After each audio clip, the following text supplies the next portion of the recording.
Ali had a cake shop in the city of Baghdad. He wasn't rich, but he was a good man. He worked hard. Ali had a jar under the floor of his shop. Every week, he put a small piece of gold into this jar.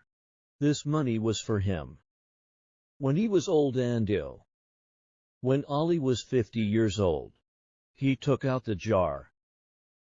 There were more than 1,000 gold pieces inside. I have a lot of money now, he thought. I would like to see the world before I die.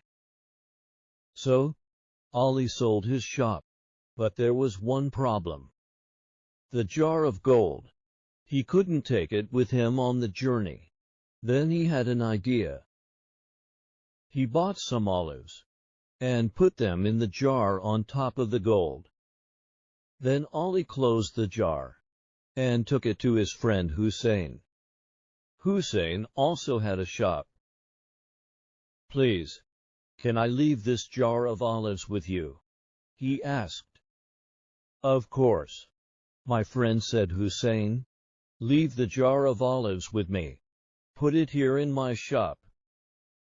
Ali was away for a long time. He went to Egypt and then Syria. One day when Ali was in Syria, Hussein's wife wanted some olives, but the shop in their street was shut. "There are some olives in my shop," said Hussein. "Do you remember? Ali left a jar of olives with me, but he never came back. Perhaps he's dead, so we can eat his olives."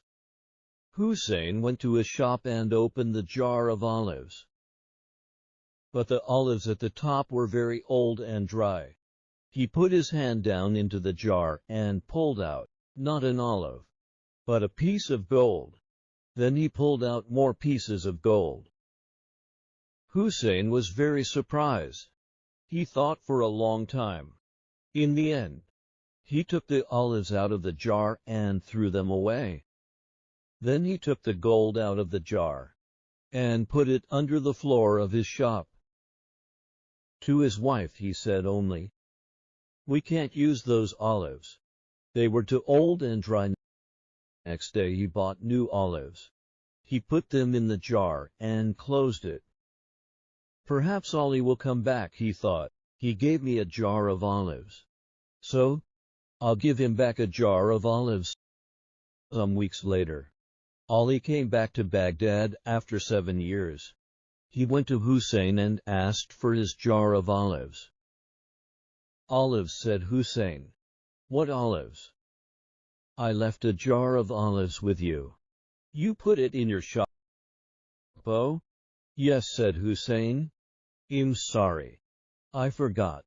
7 years is a long time. Let's go to my shop and I'll give it to you." When Ali saw the jar of olives, he felt very happy. "Thank you, my friend," said Ali. "Now I want to give you something."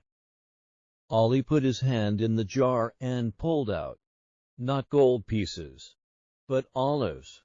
He did this again and again. In the end, he said, "Where's my gold? What happened to my gold?" "Gold? What gold?" asked Hussein. "I had some gold in this jar." "My friend, you left a jar of olives with me. You said nothing about a jar of gold." "There was gold in the jar under the olives," said Ali. "Please give it back to me." "I know nothing about any gold," answered Hussein. They talked about this for some time. Then Ali said, "Let's go to the judge. He'll help me. You'll see." Ali and Hussein went to the judge.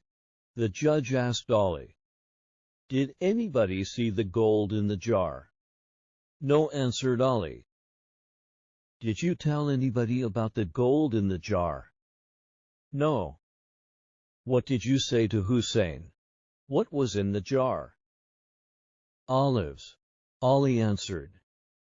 "Ali," said the judge, "you're an old man. You don't remember things very well. Nobody saw the gold. You told nobody about it. So, Perhaps there was no gold in the jar. Ali was very angry with the judge, so he wrote a letter to the Sultan. The Sultan was very interested in Ali's story. Now, everybody in Baghdad knew about the jar of olives. But who was right, Ali or Hussein? The Sultan said to his vizier, "Let's walk in the streets tonight and listen to people. What are they saying about Ali and Hussein?" That night, the Sultan and his vizier saw some children in the street. The children spoke the names of Ali and Hussein. "Those children are playing a game," said the vizier. "One boy is Ali and one is Hussein. Another boy is playing the judge." The Sultan listened to the boy judge and said, "That boy is very clever. He asks very good questions. Bring him to me tomorrow morning. Bring Ali and Hussein, the judge, the jar of olives, and 2 olive sellers too." The next day, these people came to the Sultan. "Come, boy," the Sultan said, "sit by me. Yesterday, you judged Ali and Hussein in play. Now you will really do it." "And you," he said to the judge, "listen to this boy and learn from him. He knows about right and wrong, good men and thieves." The boy was very afraid, but he said, "Bring me the jar of olives." "Now," he said to Ali, "did you give this jar to Hussein?" "Yes," answered Ali. "Did Ali give this jar to you?" he asked Hussein. "Yes," answered Hussein. The boy pulled out some olives from the jar and ate them. Then he said to Hussein, "These olives are good. Did you eat any?" "No," said Hussein. "I didn't open the jar when Ali was away from Baghdad." The boy gave some olives to the 2 olive sellers. "Try these olives," he said. "They're 7 years old, but they're very good." "7 years old," cried the olive sellers. "These olives aren't 7 years old. No olive is good after 3 years. It loses its color. These olives are this year's olives." "But Hussein says these olives were in the jar for 7 years," said the boy judge. Everybody looked at Hussein. Hussein's face turned white. "I took the gold. I'm sorry." Ali sought Hussein. So, Hussein lost his good name. Ali had his gold again, but lost a friend. And the boy stayed with the Sultan and later was a famous judge.